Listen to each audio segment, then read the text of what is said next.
ঘাসের দিকে। লম্বা লম্বা ঘাস প্রায় তার গলা সমান উঁচু। এত উঁচু ঘাস কি ভারতবর্ষে জন্মায়? নিশিকান্তবাবু এত উঁচু ঘাস জীবনে এই প্রথমবার দেখলেন। হাড়ু জানলা দিয়ে আধবুড়ো লোকটাকে ঘাস জমির সামনে দাঁড়াতে দেখল। তার গলা শুকিয়ে আসছিল। আকাশে মেঘ গুড়গুড় করে আবার একটা বাজ পড়ল হঠাৎ। সাথে সাথে ঝমঝম করে বর্ষা নামল।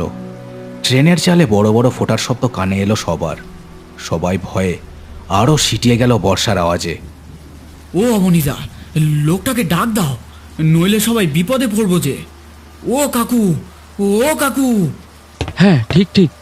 ও কাকু, কাকু, আরে মশাই জলদি দৌড়ে ট্রেনে আসুন, জলদি। ও কাকু।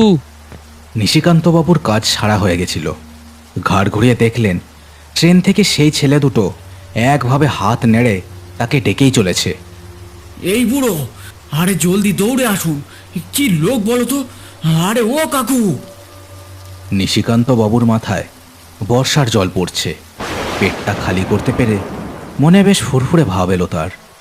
এমনিও যা ভ্যাবসা গরম পড়েছে কয়েকদিন, তাতে এই বৃষ্টিতে ভিজতে মন্দ লাগছে না। তিনি হাত দুটো ওপরে করে আড়মোড়া ভাঙলেন। এবার ট্রেনের দিকে যাবেন। হঠাৎ তার মনে হলো তার ডান দিকের ঘাস নড়ছে। চমকে সেদিকে ঘুরে তাকালেন তিনি, কিন্তু কেউ সেখানে নেই।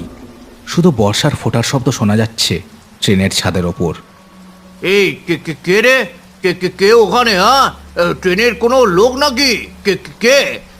কে ওখানে? হ্যাঁ, আরে ও দাদা, আরে ওপরে উঠে আসুন, উঠে আসুন। সেই লোকটাই ততক্ষণে ট্রেনের কামরার দরজায় উঠে এসেছে। বারবার হাতছানি দিয়ে নিশিকান্তবাবুকে ডাকছে সে। নিশিকান্তবাবুরও এবার